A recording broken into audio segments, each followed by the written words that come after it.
পূরণ হয়েছে।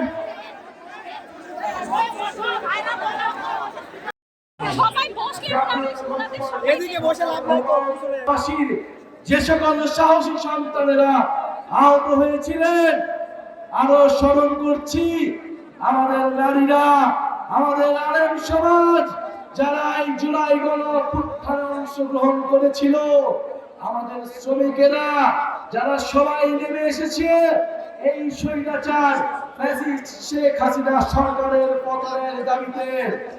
প্রিয় বন্ধুগণ, 2024 সালে আমরা আন্দোলন করেছিলাম, গণঅভ্যুত্থান করেছিলাম শেখ হাসিনা সরকারের পতনের জন্য। আমাদের এবারের আন্দোলন, আমাদের এবারের কর্মসূচি নতুন দেশ গঠনের। কারণ আমরা বলেছিলাম শুধু শেখ হাসিনার পতন নয়, দেশের রাজনৈতিক ব্যবস্থার পরিবর্তন করতে হবে। শুধু ক্ষমতার পরিবর্তন নয়, শুধু দলের পরিবর্তন নয়, এই মাফিয়া দুর্নীতিবাজ সিস্টেমের পরিবর্তন করতে হবে। কিন্তু আমরা গত 1 বছরে সেই সিস্টেমের পরিবর্তন দেখতে পাইনি। আমরা এলাকায় এলাকায় কোনো চাঁদাবাজি দেখি, সন্ত্রাসী দেখি, মাফিয়া সিস্টেম দেখি। প্রিয় বন্ধুগণ,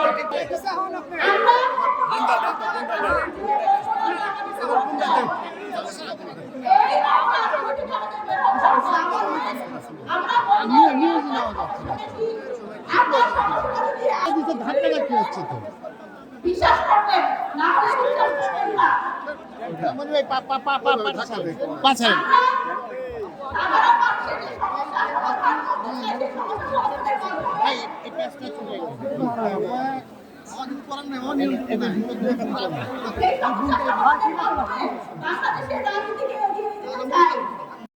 যিনি সমন্বয় করেছেন আপনাদের এলাকার কৃতি সন্তান, আমরা আপনাদের সামনে পরিচয় করিয়ে দিচ্ছি। মোহাম্মদ ফিরোজ আলমগীর ভাইকে আপনাদের সামনে পরিচয় করে দিয়ে যাচ্ছি। উনি দিন রাত পরিশ্রম করেছেন, প্রত্যেকটা গ্রামে গ্রামে গিয়ে আপনাদের বাসায় আজকের এই যারা জুলাইয়ের অগ্রনায়ক নায়কেরা এখানে আসবেন আপনাদের কাছে বার্তা পৌঁছে দিয়েছেন। এই জন্য আপনারা সংঘবদ্ধ থাকবেন, শক্তিশালী হয়ে কাজ করবেন।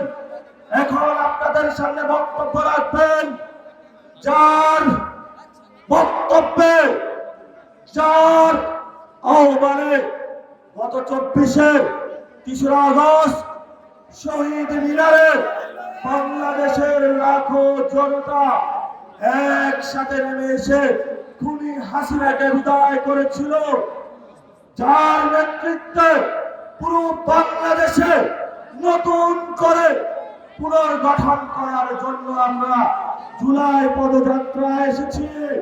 গণঅভ্যুত্থানের মহানায়ক, আপনাদের বাংলাদেশের গর্ব, আগামীর বাংলাদেশের প্রধানমন্ত্রী জনাব নাহিদ ইসলাম।